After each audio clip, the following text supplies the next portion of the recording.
ഏവർക്കും ഹൃദ്യമായ സ്വാഗതം. എൻ്റെ ചാനൽ ആദ്യമായാണ് കാണുന്നതെങ്കിൽ സബ്സ്ക്രൈബ് ചെയ്യാൻ മറക്കരുത്. ഈ അറിവുകൾ മറ്റുള്ളവരിലേക്ക് എത്തിക്കാൻ ഷെയർ ചെയ്യുക.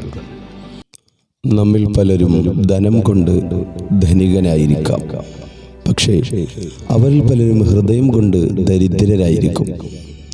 അങ്ങനെയുള്ളവർ ഓർക്കേണ്ടതായ ഒരു കാര്യമുണ്ട്. പണം കൊണ്ട് നേടാൻ കഴിയാത്ത പലതും ഈ ഭൂമിയിൽ സൃഷ്ടാവ് നമുക്ക് ഒരുക്കി വെച്ചിട്ടുണ്ട്. സൃഷ്ടാവ് അങ്ങനെ ഒരുക്കി വെച്ചിരിക്കുന്ന അത്തരം കാര്യങ്ങൾ നേടണമെങ്കിൽ നന്മ നിറഞ്ഞ ഒരു മനസ്സുണ്ടാക്കിയെടുക്കണം. നമുക്ക് കിട്ടിയ ജീവിതത്തിൽ അത്തരത്തിലുള്ള ആർജവം നേടിയെടുക്കുവാൻ നമുക്ക് സാധിക്കണം. ജീവിതത്തിൽ ആളും അധികാരവും സമ്പത്തും എത്രമാത്രം കിട്ടിയാലും മനസ്സിന് മതി വരില്ല.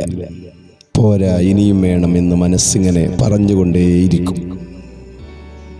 ഭൗതികമായ ആഗ്രഹങ്ങൾ ഉള്ളിടത്തോളം മനസ്സിനൊരിക്കലും ശാന്തി ലഭിക്കില്ല. ഓരോ ആഗ്രഹങ്ങളും പൂർത്തീകരിക്കുമ്പോൾ മനസ്സിന് വല്ലാത്തൊരു സന്തോഷം അനുഭവപ്പെടും. പക്ഷെ അത് താൽക്കാലികം മാത്രമായിരിക്കും. അടുത്ത നിമിഷത്തിൽ മറ്റെന്തെങ്കിലും ആഗ്രഹങ്ങൾ മനസ്സിൽ പൊന്തി വരുമ്പോൾ അതിൻ്റെ സന്തോഷം അവിടെ അസ്തമിക്കുകയാണ്.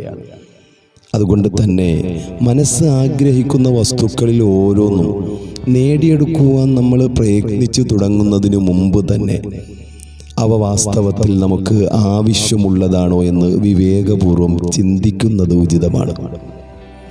അനാവശ്യമായ ആഗ്രഹങ്ങളെ ഉപേക്ഷിക്കുവാൻ സാധിച്ചാൽ സ്വാഭാവികമായി നമുക്ക് നമ്മുടെ മനസ്സ് ശാന്തമാക്കുന്നത് കാണാൻ സാധിക്കും. ജീവിതത്തിൻ്റെ ലക്ഷ്യമറിഞ്ഞ് തന്നെ നമ്മൾ ജീവിക്കണം. ലളിതമായ ജീവിതമായിരിക്കും ഉചിതം. സ്വന്തം വരുമാനത്തിൽ നിന്നും ആവശ്യത്തിനുള്ളത് എടുത്തുകൊണ്ട് ശേഷിക്കുന്നതിനെ ധർമ്മം ചെയ്യുവാൻ സാധിച്ചാൽ അതൊരു നല്ലൊരു സംസ്കാരം വളർത്തിയെടുക്കുവാൻ നമുക്ക് സാധിക്കും.